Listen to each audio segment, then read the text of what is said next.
رسالة توجهها إلى شهداء العراق، شهداء الجيش العراقي، لأن الأمة التي تمجد شهدائها أمة لم تمت. أقولهم سلام على الدمع حاير بالعيون، أو سلام على النزف حط صفرة اللون، أو سلام على الذهول بعين الأطفال أرضعوا ديس الوفا وباكر يكبرون، أو سلام على النشامة الواقفة والقاع، أو مثل موت الشجر شأخص يموتون.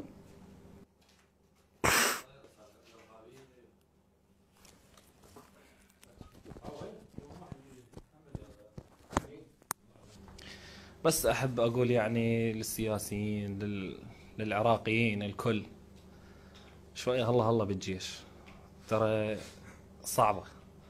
صعبة من شخص تاكل وتشرب وتطلع وتروح وتجي وياه، وبالمدني تخابره وعلى لحظة واعي يستشهد يمك، ولازم هذا كله تعبره وتقوم تقاتل.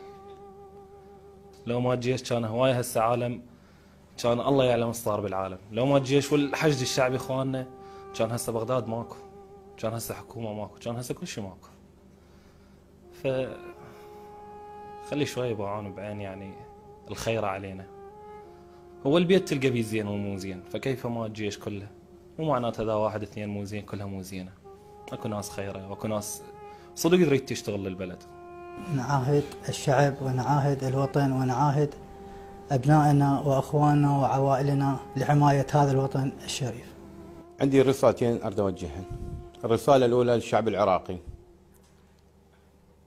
أتمنى أن تطمئنون وتنامون رغد، وإحنا لبسنا هذين الملابس وجينا حمايتكم، وإن شاء الله نحميكم حتى لو آخر قطرة من دمنا. والرسالة الثانية أوجهها إلى السياسيين، أقول لكم إحنا ترى أخوتكم وأنتم منا وبينا، وهل تظهر بالشعب العراقي، وأنتم سند إلنا وإحنا سند لكم. أتمنى أن تضحون في سبيل الشعب العراقي، لأن تعب بشكل تعب. وشكرا. عندي رسالة أوجهها للشعب العراقي، وأقول لهم لا تتابعون القنوات المغرضة هاي اللي تشوه سمعة الجيش. ترى الجيش في ناس طيبين وناس أخلاقهم عالية، صحيح أكو كم نفر بيهم مثل عدة أخطاء، بس يتجاوزها، وإن شاء الله الجيش سمعته طيبة. أوصي أمي العزيزة أنه إذا أستشهد لا تحزن ولا تدير بال، بس أنه تلفني بالعلم، وهذا فخر إلي ولعشيرتي وناسي. المجموعة اللي شفتوهم، المقاتلين اللي شفتوهم، همهم بس الوطن والأمان لهالبلد هذا. واكبر دليل انه هذا علاوي صديقي وصاحبي واخويا، يعني هو من طائفه وانا من طائفه.